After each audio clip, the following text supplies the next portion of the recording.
Hello friends, welcome back to another interesting video from China. ఈ రోజు నేను Shanghai trip finish చేసుకుని Shanghai ఆంగ్క్యూ international airport నుంచి గాంజో బయ్యూన్ international airport కి బయలుదేరాను. నేను ట్రావెల్ చేస్తున్న ఎయిర్లైన్ ఎయిర్ చైనా 344 సీటింగ్ కెపాసిటీతో అప్రాక్సిమేట్లీ 1400 కిలోమీటర్లని 2 గంటల్లో తీసుకెళ్ళి. ఫ్లైట్ లో విండోకి ఒక స్మాల్ హోల్ ఉంటుంది. ఎందుకో తెలుసా? తెలిస్తే కింద కామెంట్ చేయండి. ఈ ఫ్లైట్ లో ప్రతి సీట్ కి ఒక ఎల్ఈడి స్క్రీన్ ఉంది. ఈ ఎల్ఈడి స్క్రీన్ ద్వారా మనకు అడ్వర్టైజ్మెంట్స్ ఇవ్వాల్సినవన్నీ ఇలా ఇస్తారు. దాంతోపాటు మనం మూవీస్ ఏదైనా చూసుకోవాలనుకున్నా కానీ ఇందులో మూవీస్ కూడా చూసుకోవచ్చు.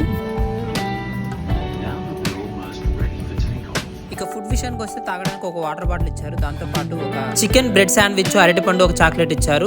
తినడానికి అయితే చాలా బాగుంది. ఇక పడుకోవడానికి వీలుగా ఈ విధంగా మనకు హెడ్ ఉంటుంది.